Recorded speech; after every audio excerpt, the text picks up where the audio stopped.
Europe 1 matin. L'édito politique sur Europe 1 avec Le Figaro. Bonjour Vincent Trémollet de Villers. Bonjour Dimitri, bonjour Anissa, bonjour Vincent et bonjour à tous. Bonjour Vincent. Lundi, Emmanuel Macron a inauguré la Cité de la langue française à Villers-Cotterêts dans l'Aisne. Et le soir même, le Sénat a voté une proposition de loi contre l'écriture inclusive. Vincent, la langue française que nous avons en commun est donc un champ de bataille politique. Et oui, la langue jusqu'ici, c'était l'instrument de la raison et de la liberté. Mais pour les idéologues de la table rase, c'est à travers la langue que se perpétue le système de domination à abattre. Je vous rappelle les mots de Roland Barthes. La langue n'est ni réactionnaire ni progressiste, elle est tout simplement fasciste. Il s'agit donc pour l'extrême gauche de la défasciser en lui supprimant tous les éléments d'oppression qu'elle transporte. C'est ainsi que l'on voit apparaître depuis quelques années des néologismes qui, plutôt que de décrire la réalité, veulent la reconfigurer. Dans ce nouveau dictionnaire, il n'y a plus ni homme ni femme, mais des êtres qui sont menstrués ou non. On est cisgenre, on est non racisé, on est hétéronormé ou on est non-binaire. Et puis quand on est membre du Hamas, on n'est pas des terroristes, on est des résistants. Connaissez-vous Dimitri Paul Preciado, qui est écrivain chez Grasset et chroniqueur chez Libé? C'est l'une des figures les plus estimées des luttes intersectionnelles, une sorte de Goethe, diraient les jeunes en bon français, du gauchisme culturel. Je vais vous lire un extrait de ce qu'il écrit, puis vous allez comprendre. Ou plutôt, vous allez rien comprendre. Paul Preciado, dans son dernier livre Dysphoria Mundi, dit, j'ouvre les guillemets, qu'il faut sortir de la condition somatopolitique commune, sortir de la douleur produite par la gestion nécropolitique des subjectivités inventées dans la modernité. Alors vous voyez qu'il faudra bientôt une méthode assimile pour pratiquer ce jargon qui est aussi embrouillé que la langue française, c'est être claire et précise. Nécropolitique, somatopolitique, je ne connaissais pas. Mais lundi, Emmanuel Macron a condamné l'écriture inclusive.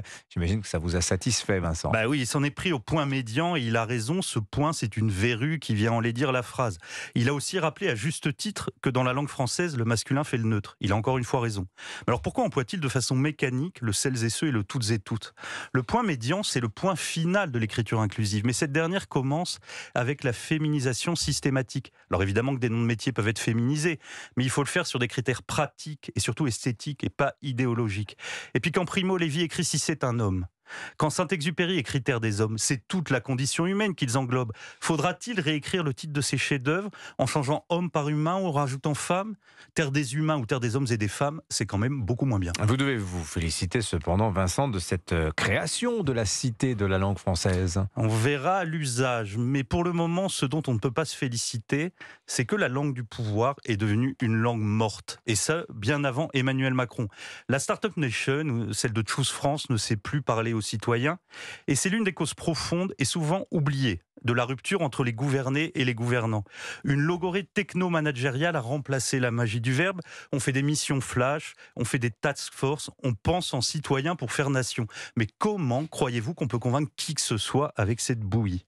Cette novlangue est tellement caricaturale que les Français, quand ils entendent certaines formules, savent immédiatement qu'il faut comprendre l'inverse. Alors on va prendre le vivre ensemble par exemple. Dès qu'il est invoqué, c'est que l'on est face à une situation où l'affrontement est proche. Puis si je vous dis mobilité douce, cela vous évoque immédiatement un trottoir, vous essayez de survivre entre les trottinettes, les vélos et les overboards.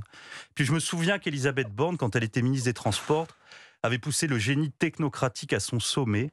Elle avait organisé les assises de la mobilité. Oui, Dimitri, les assises de la mobilité. Je vous laisse y réfléchir. Bravo, félicitations. Merci beaucoup, Vincent Trémollet de Villers. Les assises de la mobilité, que n'y avais-je pensé? Merci, Vincent Trémollet de Villers. L'édito